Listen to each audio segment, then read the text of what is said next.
DElEd online शिक्षण की series में आपका स्वागत है।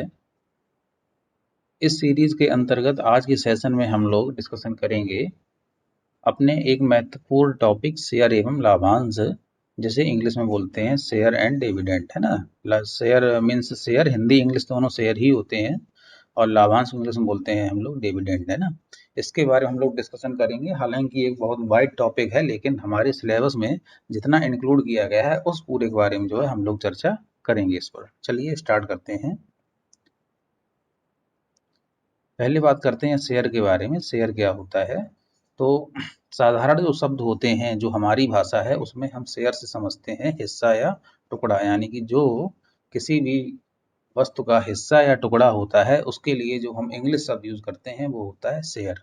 लेकिन फाइनेंस यानी कि वित्त की भाषा में या आपकी मैथमेटिक्स की भाषा में हम जिस शेयर डिस्कशन कर रहे हैं वो थोड़ा डिफर है। हालांकि वो भी किसी का हिस्सा एवं टुकड़ा ही है, लेकिन वो अपने आप में एक बहुत वाइड कॉन्सेप्ट जो है गेन किए हुए है, तो उसके बारे में हम लोग डिस्कशन करते हैं।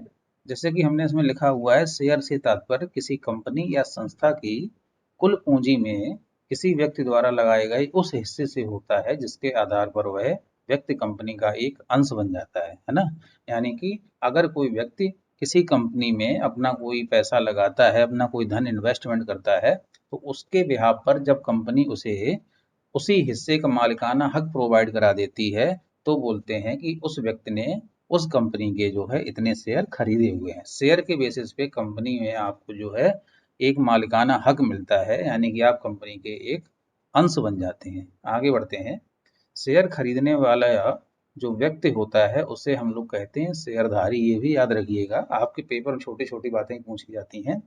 तो जो शेयर खरीदने वाला व्यक्ति जो शेयरधारी होता है, जब ये व्यक्ति शेयर खरीदता है ना, तो शेयर खरीदने के बाद होता क्या है, कंपनी उसे एक सर्टिफिकेट प्रोवाइड कराती है, उसे एक प्रमाण पत्र देती है, और इस प्रमाण पत्र पर उस व्यक्ति द्वारा खरीदे गए शेयरों की संख्या एवं मूल्य लिखा रहता है ना। यानी कि जब आप शेयर खरीद लोगे, जब आप कंपनी के एक अंश बन जाओगे, तो उसके लिए या आपको लाइसेंस प्रोवाइड कराने के लिए या आपके अंश को जो आपने खरीदा है, आप जो कंपनी के अंश बने हो, उसके उसका लिखित प्रमाणीकरण देने के लिए कंपनी क्या करती है, कंपनी आपको एक प्रमाण पत्र दे देती है, और उस प्रमाण पत्र में आपके द्वारा खरीदे गए शेयरों की जो है संख्या लिखी होती है, और उन शेयरों का जो कुल मूल्य होता है वो जो है उसमें मेंशन किया जाता है। यही एक तरह का लाइसेंस होता है कि आपने इस कंपनी में अपना इतना इन्वेस्टमेंट किया है, उसके आधार पर कंपनी ने आपको इतना अपना मालिकाना हिस्सा जो है प्रोवाइड कराया हुआ है। आगे बढ़ते हैं, समझते हैं शेयर को थोड़ा डीप में। जैसे कि आप इसमें देख पा रहे होंगे, बहुत से हमने चित्र कुछ दे रखे हैं आपको बना के, तो इससे समझते हैं कि शेयर कैसे जनरेट किया जाता है, शेयर क्या होता है ना, और शेयर के क्या फायदे होते हैं। तो हम यहाँ से स्टार्ट करते हैं। जैसे कि आप देख रहे हो, ये एक बंदा दिख रहा है जो कि बिजनेसमैन टाइप का है ना। तो ये सपोज करो ये कोई बिजनेसमैन है जिसने अपनी कोई नई कंपनी स्टेब्लिश करने के लिए अपने माइंड में सोच रहा है, बड़ा सोच में डूबा हुआ है, देखो दिख भी रहा होगा आपको। तो ये जो है अपनी ये कंपनी स्टेब्लिश करना चाहता है ना। तो कंपनी स्टेब्लिश करने के लिए क्या होता है, बहुत सारे धन की आवश्यकता होती है ना। ये इसका सपना है कि हमें एक कंपनी देनी है, तो इसके लिए बहुत सारे धन की आवश्यकता होती है। लेकिन प्रॉब्लम क्या, इसके पास धन है नहीं, धन सिर्फ है इसके पास इतना, है ना, जो आप देख पा रहे हो, बहुत कम इसके पास पैसा है उस कंपनी की बेसिस में, है ना। वैसे आदमी अच्छा खासा होगा वो अलग मैटर है, लेकिन कंपनी में जो इन्वेस्टमेंट चाहिए है उसके बेसिस में इसके पास पैसा बहुत कम है। तो इसलिए क्या होगा कि अपने सिर्फ अपने इस रुपए से ये कभी भी ये कंपनी जो है खोल नहीं पाएगा, यानी कि इसका जो ड्रीम प्रोजेक्ट है वो अधूरा रह जाएगा, है ना। अब होता क्या है कि जो बिजनेसमैन टाइप लोग होते हैं, ये कभी अपने पैसे से बिजनेस नहीं करते हैं, क्योंकि इतना ज़्यादा पैसा लगाना किसी व्यक्ति की बस की बात होती नहीं है। तो क्या करते हैं, फिर ये लोग करते हैं पब्लिक से संपर्क, है ना। पब्लिक से संपर्क करने के लिए ये लोग क्या करते हैं, कुछ विज्ञापन देते हैं, न्यूज़पेपर्स में भी विज्ञापन दे सकते हैं, ऑनलाइन विज्ञापन दे सकते हैं। तो उस संपर्क में ये लोग जो है अपने शेयर जो है वो मेंशन करते हैं। जैसे कि इन्होंने सपोज करो इस कंपनी में को चलाने के लिए जो है इनको 10 करोड़ रुपए की आवश्यकता है, 10 करोड़ रुपए की इनको आवश्यकता हो गई, ठीक है। अब 10 करोड़ रुपए इनके पास है नहीं, तो उन्होंने क्या किया, 10 करोड़ रुपए के छोटे छोटे हिस्से बना दिए, छोटे छोटे, मान लो इन्होंने 10 करोड़ रुपए को जो है 100 के हिस्से में बांट दिया, है ना। 100 के इन्होंने कितने हिस्से बनेंगे 10 करोड़ में, 10 लाख हिस्से बन जाएंगे, है ना। 100 रुपए के इन्होंने 10 लाख हिस्से बना दिए, ठीक है।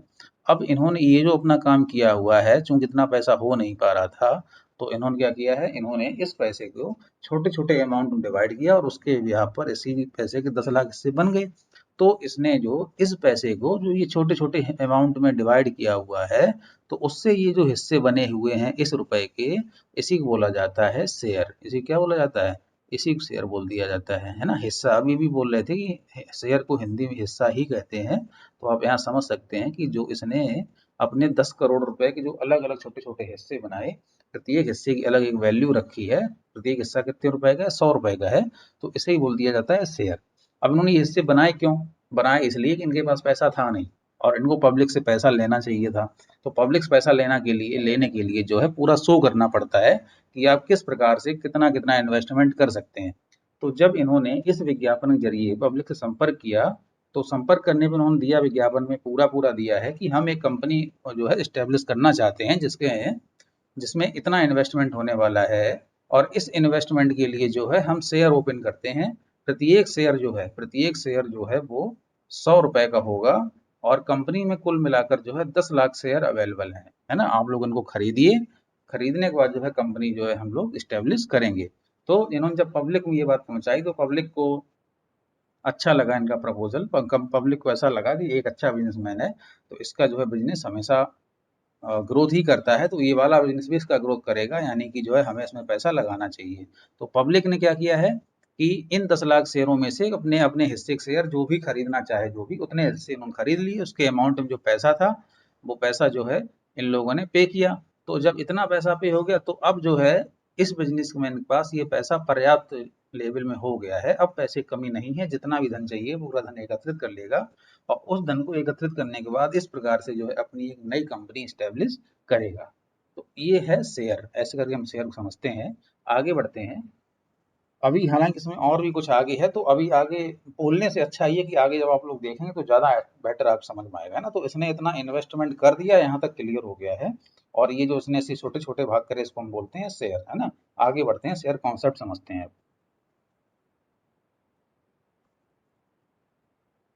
अब जो शेयर की जो खरीद एवं बिक्री होती है, उसके लिए भी कुछ महत्वपूर्ण टर्म यूज करे जाते हैं। पहली बार, शेयर की खरीद एवं बिक्री ऐसे ही खुली नहीं हो जाती है, तो उसके लिए भी एक मार्केट होता है, जैसे हम लोग नाम देते हैं शेयर मार्केट, है ना। शेयर मार्केट में जो एक्सचेंज वगैरह होते हैं, आपके सेंसेक्स, निफ्टी, ये सब उसी में आते हैं। तो वहीं से जो है हम शेयर को खरीदते हैं, या वहीं से शेयर की जो है हम बिक्री भी करते हैं, यानी बेचते भी हैं, है ना। तो समझते हैं कि उस शेयर में कुछ इंपॉर्टेंट टर्म यूज होते हैं। हालांकि बहुत ज़्यादा इंपॉर्टेंट तो नहीं है, लेकिन आपके पेपर की दृष्टि से 100% इंपॉर्टेंट है। पेपर में छोटी छोटी बातें ही पूछते हैं इनसे संबंधित। तो पहला जो टर्म यूज होता है, वो टर्म यूज होता है अंकित मूल्य, है ना। अंकित मूल्य होता है इसी, ये क्या होता है अंकित मूल्य, जिस मूल्य पर एक कंपनी द्वारा शेयर जारी किया जाता है ना। एक कंपनी द्वारा शेयर जारी किया जाता है, उसे अंकित मूल्य कहते हैं, है ना। उसे अंकित मूल्य कहते हैं, इंग्लिश में हम लोग इसको बोलते हैं फेस वैल्यू बोलते हैं ना। फेस वैल्यू या अंकित मूल्य, यानी कि वह मूल्य जिस पर एक कंपनी शेयर जारी करती है, उसे हम लोग अंकित मूल्य कहते हैं। जैसे कि आप पिछले वाले स्लाइड में देखा हुआ था, कंपनी ने 100 रुपए के जो है 10 लाख शेयर जारी किए थे, यानी कि जो 100 रुपए हैं, ये जो है 100 रुपए जो बोले जाएंगे, उस शेयर का अंकित मूल्य बोला जाएगा। इसी को जो है हम फेस वैल्यू कहेंगे, है ना। आगे बढ़ते हैं, बाजार मूल्य, जिस मूल्य पर शेयर खुले बाजार में खरीदा या बेचा जाता है, उसे, ये देखो फिर से गलत लिख गया है, उसे शेयर करना है हमें ना, उसे शेयर का बाजार मूल्य कहते हैं, है ना। अब सपोज करो 100 रुपए का शेयर तो जो है कंपनी ने बना दिया, 100 रुपए की एक शेयर है, लेकिन अब ये शेयर बिक कितने का रहा है। होता क्या है, मोस्टली केसेस में क्या होता है, जब कंपनी नई स्टेब्लिश होती है, तो लगभग शेयर उतने का ही बिकता है, या फिर कंपनी बहुत बड़ा कोई टैग लिए है, जैसे कि जियो का टैग हो गया, है ना। ऐसे कोई बड़े बड़े टैग अगर लिए हुए है, तो व्यक्ति विश्वास ज्यादा करता है ना। उसे लगता है कि इसमें भविष्य में बहुत बड़ी ग्रोथ होने वाली है, तो वो शेयर को, होता क्या है, जो एक्चुअल शेयर है उससे भी थोड़े ज्यादा भाव खरीद लेता है ना। या फिर बड़े टैग पे तो तुरंत खरीद सकता है, या फिर अगर कंपनी स्टेब्लिश हो चुकी है, अगर प्रॉफिट में जा रही है, तो जब कंपनी में दोबारा शेयर ओपन किए जाते हैं, है ना, तो फिर से जब शेयर ओपन होते हैं, तो शेयर का जो मूल्य होता है, जैसे 100 रुपए का शेयर था, तो शेयर इससे अधिक मूल्य बिक जाते हैं, ठीक है। उससे अधिक के मूल्य पे भी बिक जाते हैं, उससे कम पे भी बिक सकते हैं। अगर कंपनी अगर माइनस में जा रही है, तो शेयर जो है कम मूल्य पे भी बिकता है, और अगर कंपनी प्लस में जा रही है तो शेयर अधिक मूल्य पर बिकता है। तो अंकित मूल्य से जो मूल्य प्लस या माइनस हो जाए, मार्केट में प्लस हो जाए या माइनस हो जाएगा, तो उसे बोला जाएगा शेयर का बाजार मूल्य बोल दिया जाएगा, है ना। वो शेयर का बाजार मूल्य कहलाएगा, क्योंकि शेयर जो है कंपनी की ग्रोथ के अकॉर्डिंग जो है, कंपनी के डेवलपमेंट के अकॉर्डिंग जो है, शेयर का जो बाजार मूल्य होता है वो अंकित मूल्य से थोड़ा बहुत प्लस माइनस हो जाता है, और ये जो इसका प्लस माइनस होना होता है यही कहलाता है शेयर का बाजार मूल्य कहलाता है। अगली बात करते हैं शेयर पर अधिमूल्य, है ना। अधिमूल्य जो शब्द पूछा गया, ये क्या पूछा गया, इसमें क्या बोला गया है। जैसे कि अभी हमने बोला था, जो शेयर है, सपोज करो कोई शेयर 100 रुपए का है और उसका बाजार मूल्य जो है 100 से हो गया 110, है ना। बड़ी कोई कंपनी थी, तो उस कंपनी पर लोगों को बहुत ज्यादा ट्रस्ट था, वो कंपनी जो प्रोडक्ट बना रही उस पर बहुत ज्यादा ट्रस्ट था। तो क्या हुआ फिर उन वो जो शेयर रिलीज किए हुए कंपनी में, फिर जो है उन पर भाव जो है बाजार में वो उन शेयर की एक्चुअल कीमत से ज़्यादा लगने लगता है, क्योंकि लोगों को लगता है कंपनी ग्रोथ करेगी, 100% करेगी। तो क्या होता है कि लोग जो है, जो रियल वैल्यू है उस शेयर की, उससे अधिक वैल्यू पर उसको खरीद लेते हैं। तो इसे बोला जाएगा शेयर का अधिमूल्य, है ना। यानी कोई शेयर 100 रुपए का है और आपने अगर उस शेयर को 110 रुपए खरीदा है, तो बोला जाए तो क्या हुआ, तो आपने उस शेयर को 10 रुपए अधिक खरीदा हुआ है बाजार में, तो ये जो मूल्य बोला जाएगा ये बोला जाएगा शेयर का अधिक मूल्य बोला जाएगा, है ना। इसी प्रकार से 100 रुपए की जो शेयर है, इस शेयर को लेने के बाद क्या हुआ कि कंपनी में होने लग गया घाटा, या कंपनी की जो प्रोडक्ट है वो बिक नहीं रहा है, वो लोगों के यूज में नहीं आ पा रहा है। तो उस कंडीशन में लोग क्या करते हैं, ये कहते हैं कि अपना ये पैसा निकालो यहाँ से, पैसा देने से नुकसान हो रहा है बराबर, है ना। तो जब वो लोगों को ऐसा लगता है कि अगर हमारा पैसा यहाँ और 1 साल रुक गया तो फिर कंपनी एकदम खत्म हो जाएगी, यानी हमारा पैसा भी खत्म हो जाएगा। तो उस कंडीशन में लोग क्या करते हैं, पैसे अपने निकालते हैं कंपनी से, और जब अपने धन निकालेंगे तो क्या होता है, चूंकि कंपनी माइनस में जा रही है, लोगों को उसमें इंटरेस्ट है नहीं, तो वो जो उनका रुपए है, जो उनका धन इन्वेस्ट किया था, ये माइनस में जाता है, यानी शेयर जो है एक्चुअल कीमत से, एक्चुअल जो वैल्यू है शेयर की उससे कम पे बिकने लगते हैं। सपोज करो शेयर 100 का था, 90 में बिकने लग गया है, कम में बिकने लग गया है। तो इस कंडीशन में जब शेयर का बाजार मूल्य जो होता है उसके अंकित मूल्य से कम हो जाता है, तो उस कंडीशन में बोला जाता है कि ये शेयर पर बट्टा आ गया है ना। इसको शेयर पर बट्टा कहते हैं, या अंकित मूल्य से नीचे कहते हैं। ये तो खैर आप लोग समझ सकते हो अंकित मूल्य से नीचे का अर्थ क्या होता है, लेकिन इसके लिए जो टर्म यूज होता है, बट्टा टर्म यूज होता है, तो इसे बोल देते हैं शेयर पर बट्टा या शेयर का बट्टा, है ना। तो चारों बातें क्लियर हो गई। अंकित मूल्य वह मूल्य जिस मूल्य पर कंपनी जो है शेयर रिलीज करती है, कंपनी अपने शेयर निकालती है। बाजार मूल्य वह मूल्य जिस मूल्य पर शेयर जो है बिकता है। वो शेयर कंपनी द्वारा रिलीज किए गए शेयर के मूल्य से प्लस पे भी बिक सकता है और माइनस पे भी बिक सकता है। अधिमूल्य क्या है, अधिमूल्य वह मूल्य है जब शेयर अपनी एक्चुअल वैल्यू यानी कि अपने अंकित मूल्य से अधिक मूल्य पर बिकेगा, तो बोला जाएगा शेयर पर हमें अधिमूल्य मिला हुआ है। और जब शेयर अपने अंकित मूल्य से कम मूल्य पर बिकेगा, तो बोला जाएगा कि शेयर पर हमें पट्टा मिला हुआ है, यानी कि शेयर पे हमको। इसके बाद बात करते हैं लाभांश की। लाभांश क्या होता है, लाभांश को जो है हम इंग्लिश में डिविडेंड बोलते हैं, जैसा आपको लिखा हुआ दिख रहा है। होता क्या है कि कोई भी व्यक्ति कंपनी में जो शेयर खरीदता है, उस शेयर के एवज में कंपनी क्या करती है, उसे अपने कुल बिजनेस पर होने वाले लाभ या हानि में अपना सहभागी बनाती है। यानी कि अगर बिजनेस को लाभ हो रहा है तो कंपनी जो है उस शेयर धारक को भी लाभ पहुंचाती है, और ये लाभ शेयर धारक को मिलता है, इसी को हम लोग बोलते हैं लाभांश बोलते हैं ना। समझते हैं कैसे होता है। जैसे कि अभी जो हमने एग्जाम्पल लिया था, इसमें एक कंपनी जो थी, इसको जो है 10 करोड़ रुपए जो है इसको कलेक्ट करने थे, यानी कंपनी स्टैब्लिश होने में लगे रुपए कितने, 10 करोड़ लगे। ठीक है, अब 1 साल कंपनी चल ली, 1 साल कंपनी ने अच्छा खासा प्रोडक्शन किया, बढ़िया ग्रोथ करी है। इसके बाद जो है कंपनी का टर्नओवर हो गया 15 करोड़ रुपए का, यानी कि कंपनी को 15 करोड़ रुपए का टोटल बिजनेस हुआ है, जबकि इन्वेस्टमेंट था कितना, 10 करोड़ रुपए का था। यानी कि जो टोटल उसको फायदा हुआ वो कितना हुआ है, 5 करोड़ रुपए का कंपनी को फायदा हुआ है।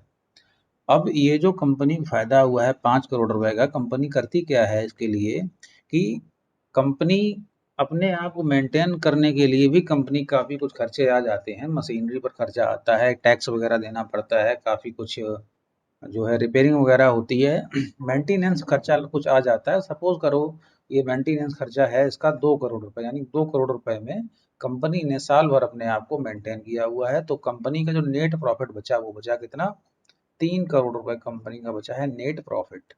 अब ये जो नेट प्रॉफिट कंपनी का बचा है 3 करोड़ रुपए, इस प्रॉफिट को कंपनी क्या करेगी, अपने सभी शेयर धारकों में उनके अपने अपने हिस्से के आधार पर जो है बराबर बराबर भागों में बांट देगी। और ये जो बांटेगी सभी शेयर धारकों में बराबर बराबर हिस्से में, इस बांट को ही जो है कहते हैं हम लोग लाभांश या डिविडेंड कहते हैं। पढ़ लेते हैं एक बार। जब कंपनी को वर्ष के अंत में लाभ होता है तो लाभ का कुछ भाग कई कंपनियां जो होती हैं नई मशीनों को खरीदने में और टैक्स देने हेतु आरक्षित कर लिया करती हैं। शेष भाग जो होता है उसका लाभ का, उसको शेयरधारियों को उनके द्वारा खरीदे गए शेयरों के अनुपात में बांट दिया जाता है। इस लाभ को ही हम कहते हैं लाभांश, है ना। तो जो समझाया था वही लिखा हुआ है कि जो प्रॉफिट कंपनी होता है पूरे साल में, उस प्रॉफिट को प्रत्येक शेयरधारी को उसके अपने अपने हिस्से के आधार पर एक निश्चित अनुपात में जो है बांट दिया जाता है। और इसी ये जो शेयरधारी में जो लाभ हो रहा है इसी को बोलते हैं लाभांश बोलते हैं। अब ये याद रखिएगा कि लाभांश हमेशा जो है अंकित मूल्य पर दिया जाता है, कभी बाजार मूल्य पर नहीं देते हैं लाभांश। इंपॉर्टेंट पॉइंट है ये, आपका एग्जाम पूछा भी जा सका है कि लाभांश जो है किस मूल्य पर दिया जाता है, तो राइट आंसर है उसका लाभांश अंकित मूल्य पर दिया जाता है। अब यहाँ थोड़ा समझते हैं, जैसे कि सपोज करो वो जो कंपनी थी उसने जब अपने शेयर रिलीज किए हुए थे तो उसने प्रत्येक शेयर की वैल्यू लगाई थी 100 रुपए, यानी कि उसका एक शेयर 100 रुपए का था। लेकिन जब व्यक्ति जिसने शेयर खरीदा है तो उसको वो शेयर पड़ा जाके है 150 रुपए का, यानी कि हमने अभी बताया था शेयर का जो बाजार मूल्य होता है वो शेयर के अंकित मूल्य से या कम भी हो सकता है या फिर ज़्यादा भी हो सकता है। तो सपोज करो कि जो शेयर की एक्चुअल वैल्यू 100 रुपए थी वो व्यक्ति ने खरीदा है 150 रुपए का, कंपनी को फायदा हुआ है एक साल में कितना, 3 करोड़ फायदा हुआ है। तो सपोज करो कंपनी जो है प्रत्येक 100 रुपए पर, सपोज क्या करो बल्कि यही होगा, प्रत्येक 100 रुपए पर जो है कंपनी आपको 30 रुपए जो है लाभ दे देगी, है ना, प्रत्येक 100 रुपए पे। यानी कि अगर आपने 1000 रुपए इन्वेस्ट किए हैं तो आपका लाभ कितना हो जाएगा, तो आपका लाभ हो जाएगा 300 रुपए, है ना। तो इस कंडीशन में आप देख रहे हो कि कम आपने एक शेयर के लिए पैसा दिया था 150 रुपए, जबकि आपको टोटल मिला के हुआ क्या है, 100 रुपए इसकी कुल वैल्यू थी और 30 रुपए आपको उस पर लाभ मिला हुआ है ना। तो कुल मिलाकर इस कंडीशन में आपको थोड़ा बहुत नुकसान ही हुआ है, लेकिन बात ये पहली बार का है। इसके अलावा आगे भी जब कंपनी चलती रही तो हमेशा आपको अपने लाभ में से एक निश्चित अंश इसी प्रकार से आपको प्रोवाइड कराती रहेगी। तो उससे जो है आपको आगे जो है लाभ होना स्टार्ट हो जाएगा। या फिर अगर आपने शेयर लो वैल्यू पर खरीदे हुए हैं या फिर एक्चुअल वैल्यू अगर आप शेयर मिल गए हैं तो फिर आपको लाभ होना श्योर है यहीं से। तो लाभांश जो होता है वो हमेशा अंकित मूल्य पर दिया जाता है, ये याद रखिए, एग्जाम के लिए इंपॉर्टेंट है ये। आगे बढ़ते हैं। अगला जो हमारा टॉपिक है वो है दलाल और दलाली। दलाल जो होता है इसको हम लोग इंग्लिश में बोलते हैं ब्रोकर, और दलाली को बोला जाता है इंग्लिश में ब्रोकरेज, है ना, ब्रोकरेज बोलते हैं इसको।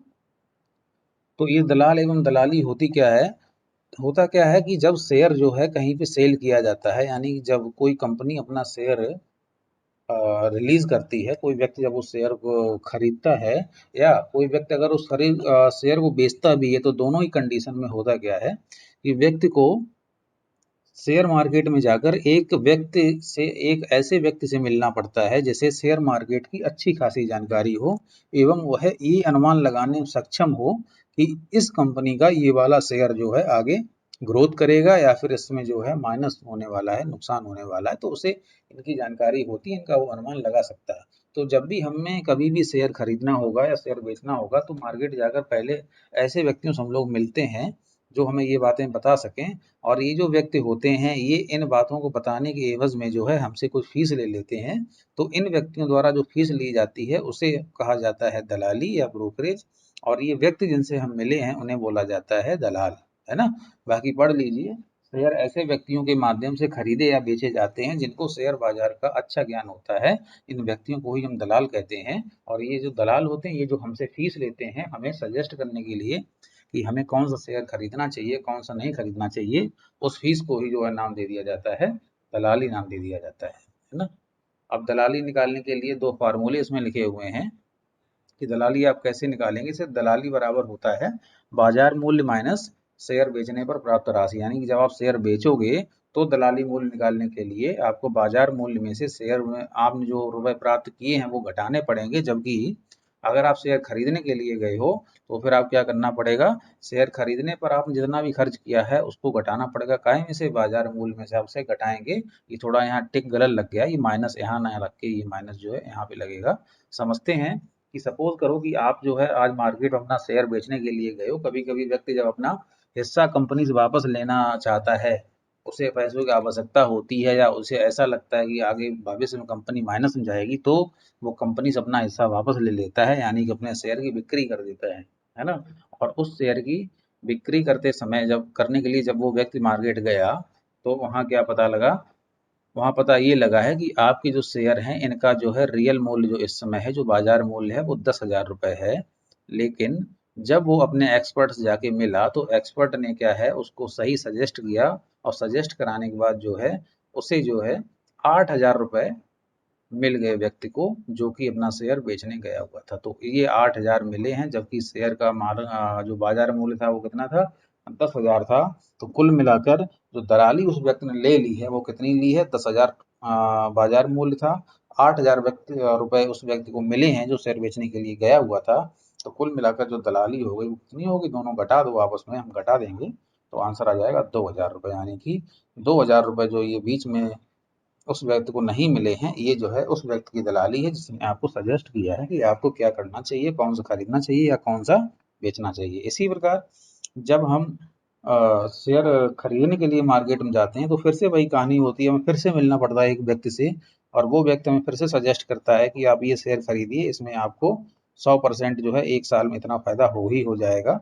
तो सपोज करो कि फिर से शेयर लेने गए तो उसकी कीमत 10,000 रुपये थी शेयर की मार्केट में, लेकिन वो शेयर जो है 10,000 रुपये के हमने खरीदे हुए हैं वो शेयर, लेकिन उनका जो मार्केट मूल्य था वो केवल और केवल 9,000 रुपये था। यानी कि 9,000 वाले शेयर उस व्यक्ति ने हमें 10,000 रुपये के दिए हुए हैं। तो कुल मिलाकर जो उसमें बीच में जो 1,000 रुपये गैप हो गया है, ये 1,000 रुपये ही उस व्यक्ति की दलाली मानी जाएगी। यानी कि 1,000 रुपये उस व्यक्ति की फीस है जो उसने रख ली है, यही दलाली कही जाएगी, है ना। तो इस प्रकार से हम लोग दलाली को काउंट करेंगे।